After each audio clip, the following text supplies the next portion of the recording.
اللہ والوں کو دیکھو کیسی مزیدار زندگی ہے، جیسے ڈی فریزر، جیسے فریج، آپ وہ گرم چیز رکھتے ہیں ٹھنڈی ہو جاتی ہے۔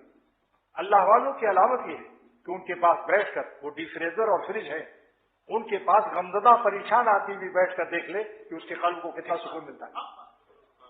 اسی سے اندازہ کرو اللہ تعالیٰ نے کونوا مع صادقین کا حکم کیوں دیا کہ اے دنیا والو تم صادقین اور متقین اور اہل نسبت و صاحب نسبت اور ولی اللہ بننا تو تمہیں دیر لگے گی، لیکن تمہیں ولی بننے کا شوق پیدا ہو جائے گا جب تم یعنی فریج خریدنے میں دیر لگے گی۔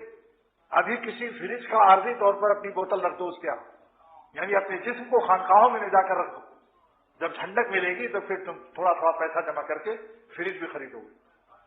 ایسے ہی جب تم اللہ والوں کے ایئر کنڈیشن اور ان کے ڈی فریزر میں جاؤ گے تو جاتے ہی تم کو سکون ملے گا، سارا جہان تمہاری نگاہوں سے گر جائے گا۔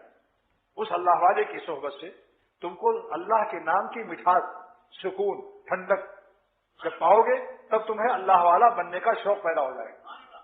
تو کونوا مع صادقین کا انعام یہ ہے کہ اللہ والوں کے ساتھ رہ کر تمہیں اللہ والا بننے کا شوق پیدا ہو جائے گا، اور اللہ والوں کے قلب میں جو طمانینت، جو سکینہ، جو سکون ہے، اس سکون کے آگے تم تمام لیلاؤں کو بھول جاؤ گے، کیونکہ آج تک لیلاؤں نے کسی کو سکون نہیں دیا۔ مجنو صاحب کو دیکھ لو، لیلا کے عشق میں پاگل ہو گئے۔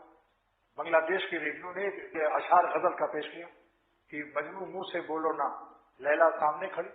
تو میں نے کہا اس میں ریڈیو بنگلہ دیش کو خبر کرو کہ اس میں میرا ایک مصرع بڑھا دیں۔ مجنو کیسے بولیں گے، مجنو پاگل ہو گئے۔ سمجھ گئے؟ پاگل آدمی کیا بولے گا؟